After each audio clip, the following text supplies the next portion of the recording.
এই যে গাইস দেখো, এখন রান্না হবে মাছের মাথা দিয়ে পুঁই শাক। তো মা উনুনে বাইরে রান্না করছে, খুব তাপ লাগছে গাইস হাতে। তো এখানে জিরে ফোড়ন দিয়ে দিয়েছে, তেজপাতা শুকনো লঙ্কা ফোড়ন দিয়ে আলু আর কুমড়োগুলো দিয়ে এখন ভালো করে ভেজে নেবে।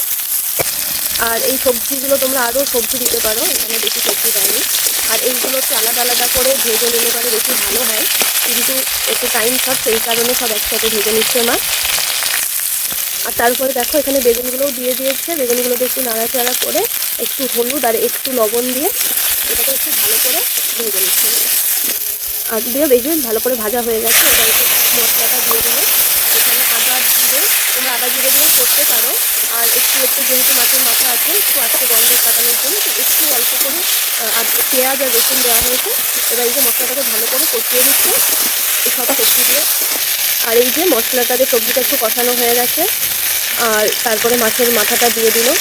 তো আজকে তো নর্মালি এরকম করে রান্না করছে না, আর একদিন তোমাদের সাথে শেয়ার করবো অনুষ্ঠান বাড়িতে যেমন করে রান্না করে সেই রকম করে। কিন্তু আজকে যেহেতু তাড়াতাড়ি আছে সেই কারণে একদম শর্টকাটে রান্না করছে না। তো তার থেকে মাছের মাথাটা দিয়ে একটু ভেঙে দিয়ে ভালো করে কষিয়ে নিল মশলাটা দিয়ে, আর সবজি মাছ সব কিছু দিয়ে যেই যে সিদ্ধ করে রাখা পুঁই শাক দিয়ে দিল। এবার এইটাকে একটু ভালো করে কষাতে হবে। আর এই যে দেখো সব কিছু ভালো করে কষানো হয়ে গেছে, এবার দিয়ে দেবো পরিমাণ মতন জল। এবার জল দেওয়ার পরে একটু লবণ হলুদ পরিমাণ মতন যা যা লাগবে দিয়ে দেবো। তো তারপরে এই যে দেখো তরকারিটা হয়ে গেছে, জানি না হয়তো কালারটা কেমন লাগবে, কিন্তু এমনি দেখতে কিন্তু বেশ ভালো হয়েছে। আর একটু নামানোর আগে একটু গরম মশলা দিয়ে দিল, আর একটু আর একটু ঘি দিয়ে দিল, অল্প করে একটু ঘি গরম মশলা দিয়ে বা তরকারি একটু ভালো করে নাড়াচাড়া করে নামিয়ে নিলেই রেডি হয়ে যাবে। তো কেমন লাগলো রেসিপিটা তোমরা